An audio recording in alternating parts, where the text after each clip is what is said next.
Pemirsa, ratusan warga Desa Selangit, Kabupaten Cirebon, Jawa Barat menyerbu bantuan air bersih yang disalurkan oleh Palang Merah Indonesia. Di Purwakarta, pemirsa, warga memanfaatkan tanah di Waduk Jatiluhur yang mengering dengan menanam palawija.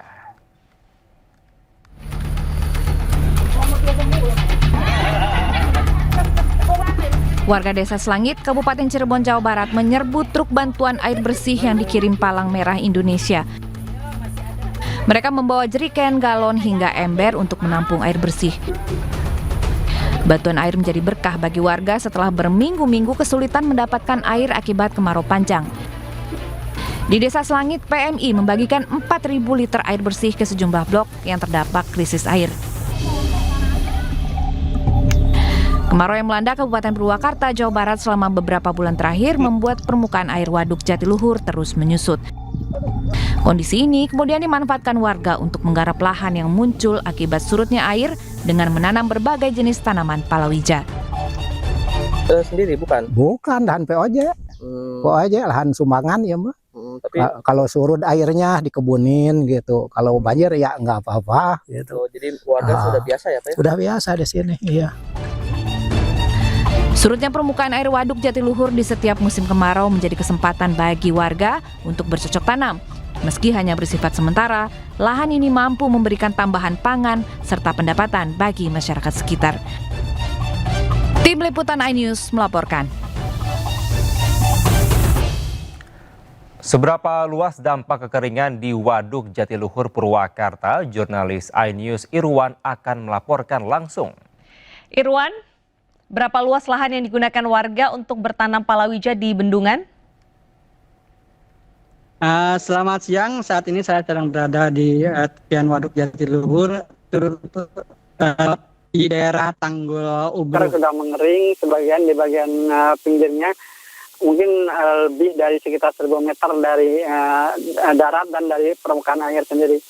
Jadi warga sendiri menggunakan tanah ini untuk bercocok tanam palawija. Sementara surutnya air Waduk Jatiluhur ini akibat pasokan air dari Sungai Citarum dari wilayah hulu, dari wilayah Bandung ke Waduk Jatiluhur ini berkurang atau surut setelah beberapa bulan terakhir tidak turun hujan. Adapun surutnya Waduk Jatiluhur ini menurut informasi dari pihak LPJT 2, pengelola Waduk Jatiluhur, saat ini berada di ketinggian air, tinggi muka air 99,5 meter. Itu dibandingkan sangat jauh dari kondisi normal, di mana waktu normal itu sekitar 106 sampai 107 mdpl. Demikian, Bernadine. Baik, apakah debit air ini sudah mulai membaik sehingga bisa menopang kehidupan warga? Untuk debit air, menurut informasi dari pihak itu masih normal, walaupun untuk berdampak terhadap pertanian di wilayah Karawang, Bekasi, dan juga Subang, dan pihak OJT sudah melakukan pengaturan air. Artinya sistem bergilir untuk para petani di wilayah Karawang, Subang, dan Bekasi begitu. Jadi agar semua petani kebagian air, jadi sistemnya dilakukan penggiliran penggunaan air dari Waduk Jatiluhur ini. Demikian, Benedita. Baik. Terima kasih Irwan atas laporan Anda. Selamat bertugas kembali. Pemirsa, di saat sejumlah wilayah ini alami kekeringan, beberapa kota di Sumatera Barat justru terendam banjir. Di Kota Padang, sekolah bahkan diliburkan karena masih tergenang air. Sebanyak 300 murid SDN 33 Rawang, Kecamatan Padang Selatan, Kota Padang diliburkan karena gedung sekolah mereka masih terendam banjir. Guru dan murid bersama-sama membersihkan kelas dari genangan air hingga lumpur yang terbawa oleh terjangan banjir. Di Kota Padang, puluhan sekolah hingga kini masih belum melaksanakan proses belajar akibat terdampak banjir. Kalau ditengok dari apanya, otomatis ya rusak. Kan di rata-rata kayu, roboh semua per kelas. Hujan deras yang mengguyur Kota Padang mengakibatkan terjadinya banjir bandang. 3 kecamatan terendam dengan ketinggian hampir 1 meter. Akibatnya ratusan orang terdampak dan harus mengungsi ke tempat aman. Dari Padang, Sumatera Barat, Budi Sunandar, iNews melaporkan. Kebakaran lahan di Savana Bromo, Jawa Timur yang terjadi sejak Senin sore hingga kini belum berhasil dipadamkan. Ya, akses wisata melalui beberapa pintu masuk Bromo ditutup sementara hingga waktu yang tidak ditentukan.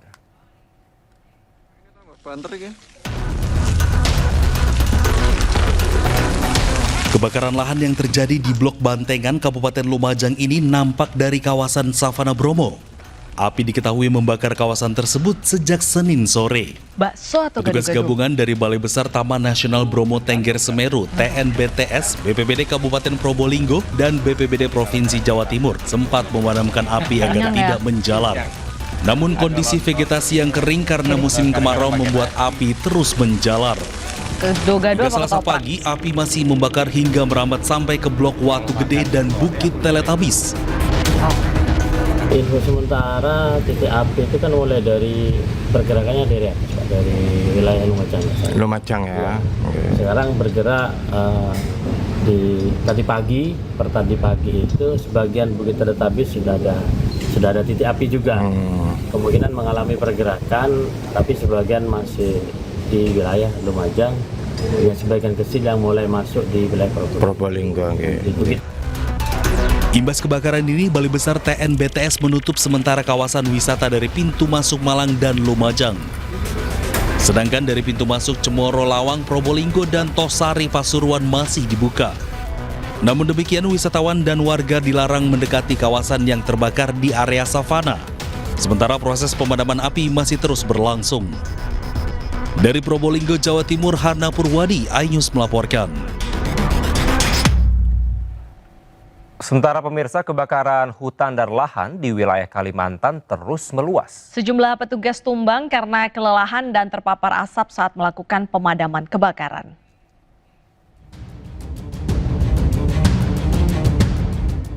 Kebakaran hutan dan lahan di Palangkaraya dan Kabupaten Pulang Pisau, Kalimantan Tengah hingga kini masih meluas. Cuaca panas serta angin kencang membuat api dengan cepat menjalar. Petugas gabungan terus berupaya memadamkan api agar tidak meluas.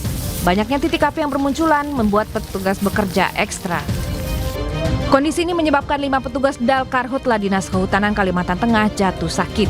Petugas mengalami meriang, demam, sakit kepala, hingga sesak nafas akibat kelelahan serta terpapar asap. Panas, jadi berkeringat, jadi itu menyebabkan kadang ada yang suhunya rendah, terus karena panas panas jadi bisa tinggi suhunya. Di Kabupaten Kota Waringin Timur, Kalimantan Tengah, jumlah titik panas hingga Selasa petang mencapai 62 titik. Jumlah ini melonjak dibandingkan sehari sebelumnya yang tercatat hanya sebanyak 14 titik. Beberapa wilayah membutuhkan waktu lebih lama untuk dipadamkan karena kondisi medan dan keterbatasan sumber air. Dari Palangkaraya dan Sampit Adesata, Normansyah, iNews melaporkan.